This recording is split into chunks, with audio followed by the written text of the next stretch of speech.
Governance, operations, investments, compliance. These are the 4 pillars of risk that defined contribution plan sponsors need to stay up on. Every quarter, we're going to be giving you the scoop, the skinny, the lowdown on all the latest developments in the field, everything you need to know to stay current and informed. We're going to be talking regulatory issues, best practices, investment strategies, all of it, about what it all means and, more important, what it means to you. So put on your swimsuit. We're going to be doing some deep dives. Welcome to the Retirement Plans Insider from Siegel. Hello, my name's Rick Reed, and I'm the Defined Contribution Practice Director at Siegel and the host of our Retirement Plan Insider podcast.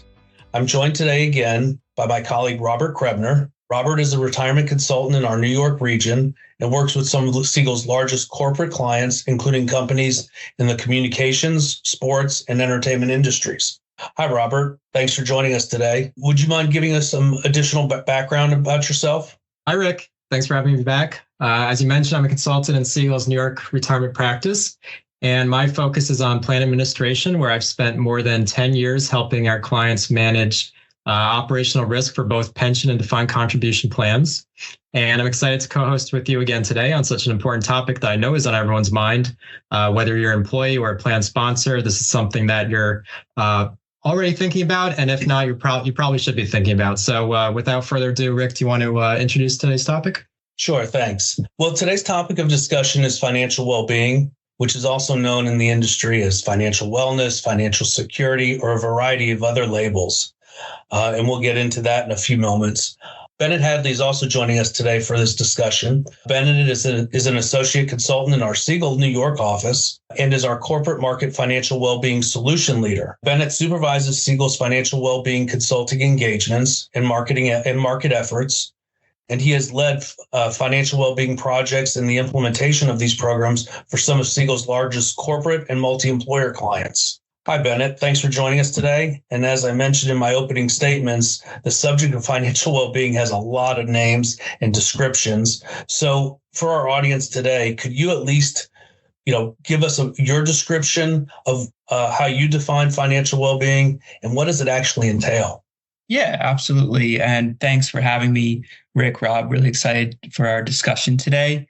And as you said, right, financial well-being, wellness, security, whatever you want to call it, goes by many different names, and it has several different definitions based on who you talk to. However, just like the names, even though there are a lot of different definitions, the words, the technicalities might be a little bit different, but the definitions essentially all boil down to the same thing. And I like to use the U.S. Consumer Financial Protection Bureau's definition because I think it really captures the essence of what financial well-being means. And really, it covers 4 different tenets that are really important to define financial well-being. And that is a person's financial stability, resiliency, control, and choice. Stability is really kind of the basics, right? Making sure people can cover their daily and monthly expenses, that they can balance their books, that they can pay off, all the bills that are coming in the mail. Well, not so much in the mail these days, but maybe over email. Resiliency is their ability to deal with those emergency situations, to absorb those financial shocks so that they don't have to go out and borrow money from their 401k or take a short-term high-interest loan just to repair their car or repair their refrigerator.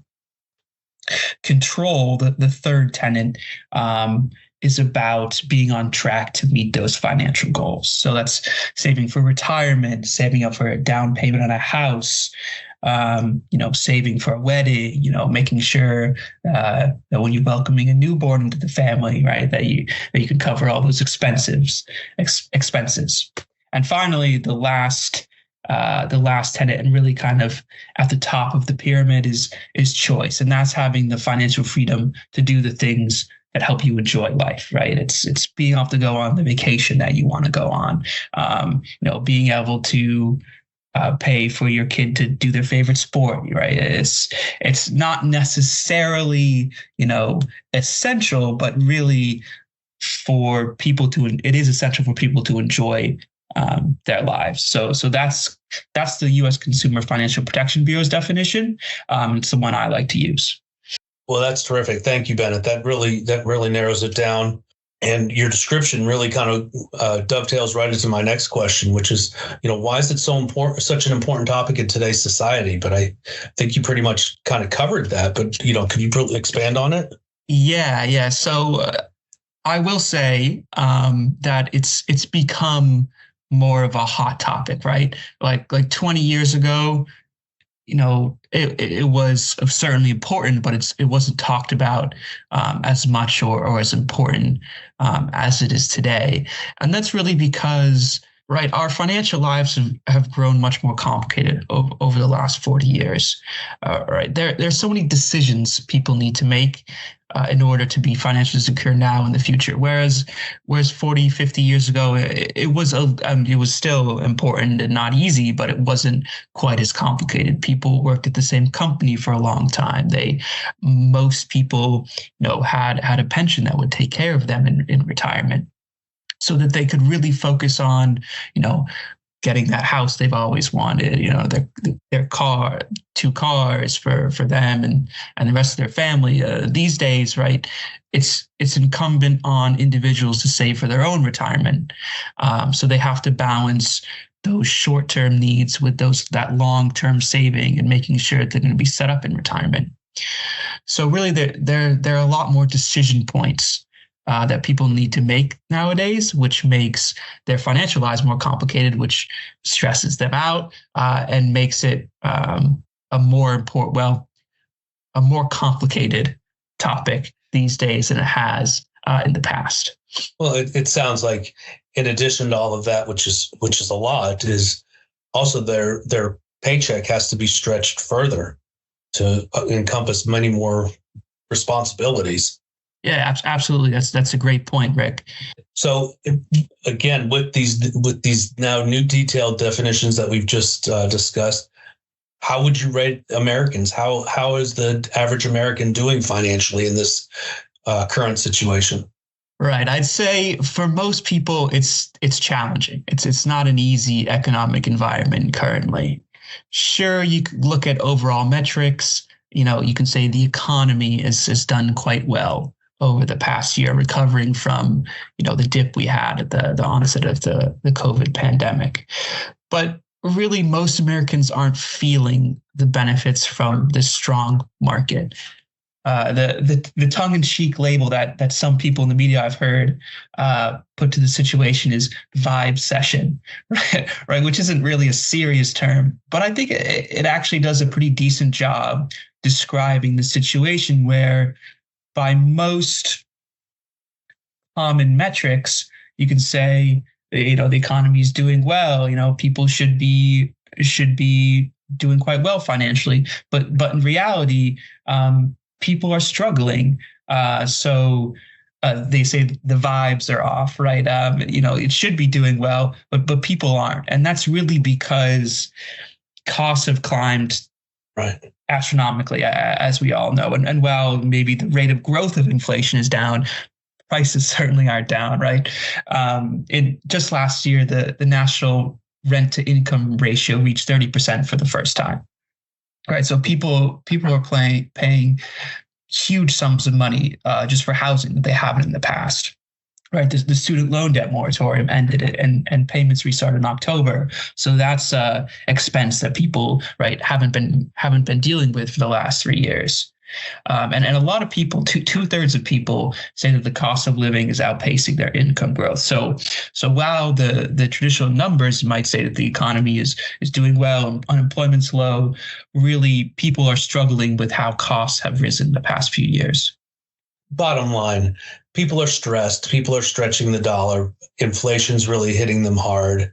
There's a number of headwinds that are making it more challenging day by day. So that makes perfect sense. So thank you for that. Robert, is there anything you'd like to add at this point? Yeah. So Bennett, I'd like to talk about this idea of employee-employer social contract. This is something that has largely remained unchanged for the last couple of decades. But I'm wondering, to hear your opinion on what does the employer contract mean to you, and how does that shift, in recent years, impact people's retirement planning? That's a great question, Rob. So how I define the employer social contract is basically the implicit agreement between people and their employer of what they'll receive in exchange for their labor, right? So it's not the physical employment contract, but it's kind of the non-spoken societal norm of I will work for your company and I will receive compensation and benefits in return, right? And like you said, that's it. It's been viewed as kind of stable, but really what we have seen very subtly is that it's changed somewhat, and especially when it comes in terms of benefits, right? The nature of benefits, as I hinted at earlier, has really changed over the last 40, 50 years, right? The fall of defined benefit pension plans and the rise of defined contribution retirement plans, right? And a move away by private corporations from parentalism or paternalism towards more a consumerism view of benefits. So it's really, in the past, companies took on a lot of the risk, a lot of the mental strain that benefits might cause people. They took it on themselves and really did things for their employees, so they didn't have to think about their health insurance or their retirement. Nowadays, there are so many decision points around health insurance, around retirement that people have to make, so that they've moved away from this parentalism and more towards this system of consumerism, where it's incumbent on the individual to deal with their benefits, to make sure that they're not busting their budget, that they're make sure that they can save for retirement while also saving for all these other things. So that's kind of the shift we've seen there. So it sounds to me like that shift is really causing a new gap. And with that, significant shortcomings in the retirement system, which has developed over recent years. So let's talk about the next 5 to 10 years. Do you think there's a self-correction that we're headed towards? Yeah. That's a really good point, Rob. I think it's actually already happening.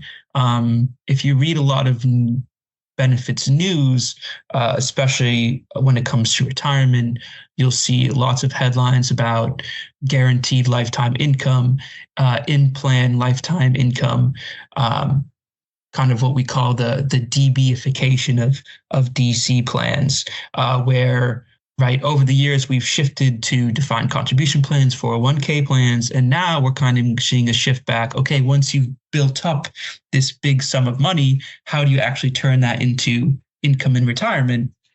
And a lot of plan sponsors and people in industry are thinking that, right, this is something we can actually do for people in our 401k plans. We can take a portion of their big pot of money and we can purchase an annuity at, negotiated rates with an insurance company to give people that guaranteed income in retirement, so that they, when they get to retirement age, they can see that they have this paycheck each month for the rest of their life, or for their life and their spouse's life, to kind of make that transition easier. Now, there's more than just in-plan income that most plan sponsors are thinking about, and that's financial well-being benefits, right? They're these non-traditional benefits that companies offer that help people deal with their short-term liabilities or obligations, rather than just their retirement in the future, right? So we're talking about student debt help, caregiving support, emergency savings accounts, right? Because these are all things that are stopping people from being able to contribute enough to their 401ks to eventually be secure in retirement. Right, because as a consumer, I'm paying rent. I have a mortgage. I need expenses for food and transportation and student loans. So how could I possibly sacrifice those short-term spending for retirement is just how can I build that emergency savings? It's a big question to tackle. Exactly. Like what Rick was saying earlier, right? People's paycheck is stretched beyond belief, right? And they need help. They need help kind of bringing that back on track so that they can meet all those needs you said and save for retirement. And I'll give you a little bit of an example here, Rob, to make things to put some dollars to things, right? Say someone has student loans, right? Before the pandemic, the average monthly loan payment was around $300. I mean, it's probably larger now after the pandemic, but let's just say $300 just for this thought exercise. Say we assume that half of these monthly payments towards student loans, so $150 per month, would have gone into the borrower's retirement account. And we say this borrower started working on age 25, paid off their loans over 10 years, and had an annual market return of 7%. All very standard assumptions. At age 65, this person has over $200,000 less in retirement savings just from paying off those loans over 10 years. And that increases to almost $300,000 at age 70. So right. You don't think about these things in terms of 40 years, but really when you stretch it over 40 years and you put it in the context of a retirement plan, these small monthly amounts that people are unable to put in their retirement account has a huge, huge impact on their retirement security. So Bennett, let's bring this back a little bit more again to the retirement plan sponsor's role. What do you view their role is in helping to continue this rebalancing of our retirement system? There's got to be something. Are there certain things that, in addition, they should do to encourage saving for retirement, but at the same time dealing with the complexities of meeting short-term needs? Yeah, absolutely, Rick.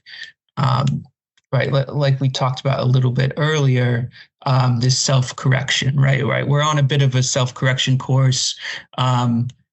Sponsors are starting to think about how they can help out their employees achieve a more, shift the needle back a little bit, not go all the way back to a pension plan, but shift the needle back towards more like a pension-like benefit. But that's, these products are a little bit new. Most plan sponsors aren't jumping on them. The industry needs a little bit of time before, we see a more mature market around in-plan guaranteed lifetime income. But in the short term, it's really all about well-being, right? It's about making sure their people are taken care of in the short term so that they can afford to save for that long term, right? So it's if they have a younger population, maybe it's student debt. If they have a lot of mid-career people, maybe family benefits are very important. And the wrapper for all of this is always financial education. Financial literacy, right? It's not really taught in schools today or in the last 10 or 20 or 30 years. It hasn't been taught in high schools and middle schools and colleges and universities. So that's really, if plan sponsors go the way of offering financial wellness benefits, they should also always include education around how to use those benefits effectively, because at the end of the day, no matter how many financial well-being benefits you have, if people don't understand the benefit of using them to themselves and how to use them, they won't use them. So let's say I'm a plan sponsor, Bennett, and I no longer offer a pension plan to my employees, but I make the 401k matching contributions. Why should my employees be focused on financial wellness, and why, as an employer, should I be that concerned? That is a very good point, Rick. And it's a question that we hear a lot from plan sponsors. Yes, we want to support our employees, but we already offer them a 401k match. We have rich retirement benefits. We have a whole host of other benefits. Why do I also need to be offering financial wellness benefits or financial well-being benefits?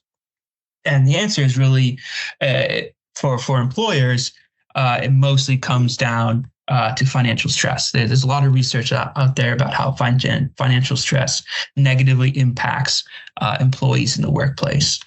They take more sick days. They don't get along as well with their colleagues. They can't complete daily tasks as effectively. They're looking for another job at a much higher rate. So there's a lot of kind of hidden costs that come with financially stressed employees. And the more you can address financial stress, lower that stress for your employees by giving them tools to improve their financial situations, you do actually end up getting both a bottom line benefit to your company by saving real dollars, but there's also a cultural benefit as well. Employees are much more loyal. The culture's better. They have better feelings towards their employer. So there are lots of benefits to employers for offering these benefits for their employees. Yeah, because when I read about well-being, I hear a lot about not just retirement and financial and short-term obligations like we talked about today, but the emotional, depression and physical pain, right, from muscle, back, heart issues, and those all drive up costs for the employer, right? So this is all connected, isn't it? Oh, absolutely, Robert. Absolutely. Financial well-being, emotional well-being, physical well-being, health claims, retirement security. It's all interlinked, right? And like you were saying, people who are stressed, they have more physical ailments, right? The higher rates of anxiety, higher rates of depression, higher rates of heart disease, back problems, trouble sleeping, right? And then that takes an emotional strain, and then they have to go to their doctor. They get some medical bills, right? Then they have to pay those medical bills, and that's a further drag on their finances, and then they're more stressed, right? So this is all related. It's cyclical, right? You need intervention to stop this, to improve people's lives, to improve their financial security, to improve their physical health. It's all connected, and it's all critical. So as employers or plan sponsors, what kind of programs or strategies do you see your clients implementing around financial wellness? Good question. So 5-10 years ago, there were mostly one-off benefits projects, financial wellness awareness week, programs like that. These days, there's a big push towards holistic solutions. So it's, making sure that your financial well-being benefits complement each other. Make sure they complement your health well-being benefits, your health insurance, your retirement. Making sure everything comes together. Making sure everything's communicated holistically and consistently to their people, to make sure that they know that they have these great benefits. They know they have a financial benefit. They know they have a health wellness benefit, and how they can benefit the employees. So these days, really, it's about making sure what you do end up offering in terms of financial well-being complements your existing plans, making sure that it's relevant to your population, and that it's going to have a positive impact ahead of time. So that's, doing your due diligence from the outset, making sure your benefits are relevant to your people's needs. So you're not really like 5-10 years ago shooting from the hip a little bit, like, this sounds like a great program, let's set it up and see what happens, right? Plan sponsors are doing their due diligence, their research from the outset to make sure things will be a success for their people. Bennett, quick question. We're talking about the complexities of making decisions. Is there a reason why employers are being viewed as the catalyst for introducing these kind of programs? I mean, why can't individuals just go out and get these things themselves? Do you find that people are relying on their employer to maybe help sift through all the mounds of data and mounds of options? Short answer, yes, Rip. But I think there are two things at play here. First, like you said, people are making a lot of decisions. People are exhausted. People don't really have the mental bandwidth to say, my finances, maybe I'm doing all right, I'm getting by, but, I'd like to be doing better. Let me go out and research and find someone that I can trust to help me with that, right? That not many people are doing that, right? They're too busy. They're too many. Yeah, exactly. There are too many things going on. And the second thing is people trust their employer more than any other institution today, more than the government, right? People trust it. They have trust. They have faith in their employer, and if their employer offers something, they know that that it's going to be safe for them to use, right? A lot of people don't have a ton of faith in the financial system, right? They don't, and they're not wrong to say that there's some predatory people and practices out there that need to be avoided, right? So if the employer is offering a service, then they know that they can trust this financial advisor, whoever it is, to have their best interests in mind. So it's really, they're relying on that, in a sense, on that fiduciary relationship, even though maybe in the true sense of the word, it's not a fiduciary. Yeah, the employer's not functioning as a fiduciary, but they're doing some due diligence to circumvent some of that dishonesty that's out there. Yes, they're shifting out. They're sifting out the bad actors, right? And they're making sure that they're only offering reputable and high quality services and people to interact with their employees. And the government is here to help too, right? They're offering new, or they're helping plan sponsors offer new financial well-being solutions. So talk to me about how Secure 2.0 changes the game. Yeah, very good point, Rob. Secure 2.0 introduced a few new avenues that plan sponsors can explore when it comes to offering financial well-being benefits to their people. For student loan borrowers, right, that they instituted 401k or 403b plan match on student loan payments, right? So that borrowers can pay off their loans, and simultaneously the employer can make contributions to their retirement plan on behalf of them. So that was a great provision in Secure 2.0 that some plan sponsors have taken up.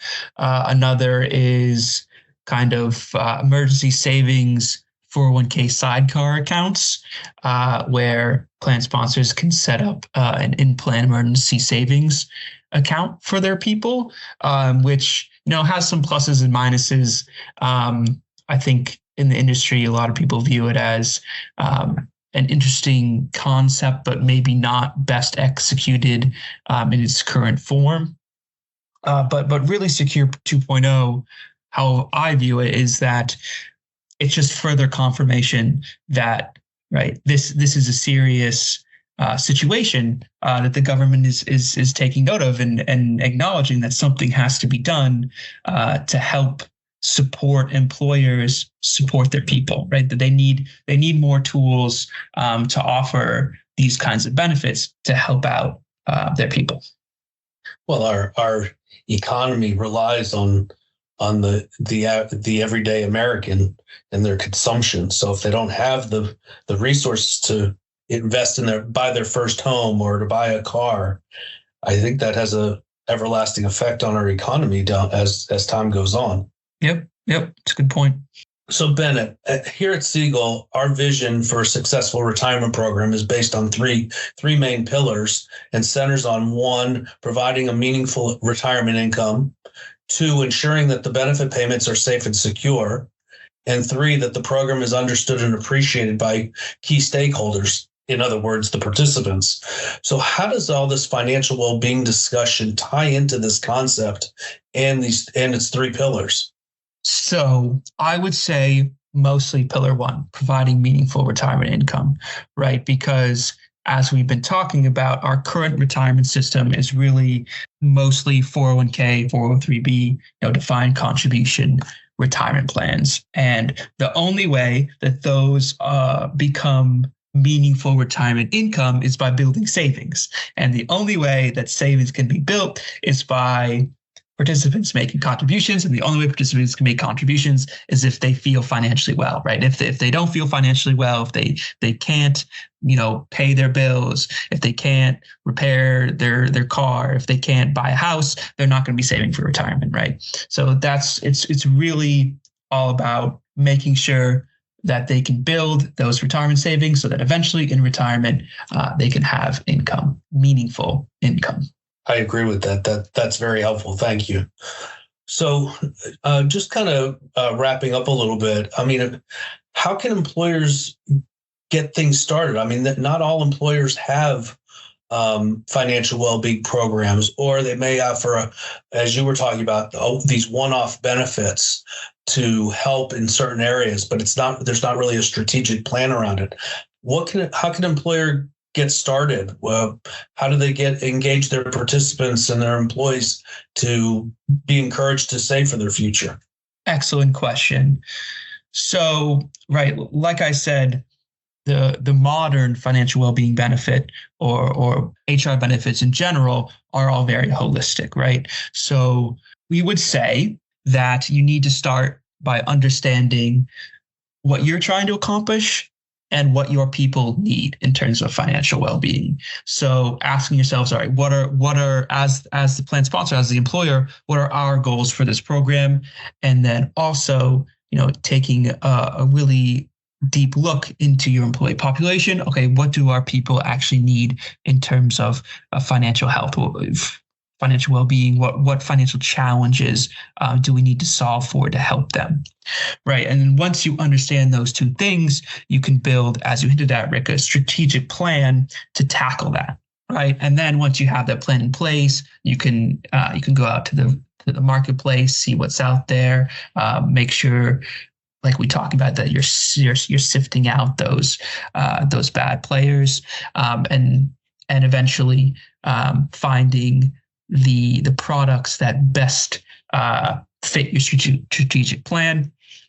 And once you have your program set up, we know that things change, right? The economy changes constantly. People's financial challenges are changing month to month, year to year, so you have to monitor what you set up. So even if today you have a very successful financial well-being plan, there's still work you need to be doing. You need to be measuring outcomes against key metrics to make sure that your program is staying effective, and that if outcomes start to get less positive, you can look at your plan and say, all right, what's changed? What do we need to tweak in order to get this functioning well again? You'd say the strategic plan would help, target certain solutions to certain demographics. Because, I mean, I've seen where, if you're telling somebody who's 57 years old about what do you need to do to help support you buy your first home, there's probably not going to be a whole lot of interest there. Yes. Excellent point, Rick. Yeah. The strategic plan, right, is all about demographics. Yeah. Is all about matching solutions to your demographics and what certain people in your population need, and what are the key subpopulations that you're trying to target to improve their financial well-being and decrease financial stress. We talked about how harmful financial stress could be for an organization. I've just to give a little example, I also have a client where they're in a part of the country that is, the labor force is not as large, so they're trying to attract new people to their region. So the example I can give is in their financial well-being program, young Americans, they want to buy a house, and it's very difficult, as we've talked about. One of their key elements was, how do we help our young people buy a home that would help maybe attract people from the East Coast to the West Coast or wherever. And that's an example of how I've seen where an employer's goals and a participant's in an employee's goals can align in one program. Would you agree with that? Yes, Rick. That's an excellent demonstration of the employer saying, all right, what are we trying to accomplish, right? We need more young workers at our company. We're struggling to attract them and keep them when they're here. What are our people's needs, right? People need to buy a home. So let's set up a benefit that helps people buy homes so that they can address an employee need and at the same time support their business. Excellent example. Robert, anything else you want to add? No, that was great. I learned a lot. This is a lot of great information, and thank you for allowing me to be a part of this. Great. Bennett, thank you so much for being here today. This was very educational and informative. Thank you to our audience. Thank you for listening today. For more Retirement Plan Insider podcast episodes, please visit our website at www.siegelco.com and in the search bar type Retirement Plan Insider. And please don't forget to join us for our next quarterly episode. That theme is currently being discussed, and we will make sure that it's as informative and helpful as today's has been. So thank you and have a great day.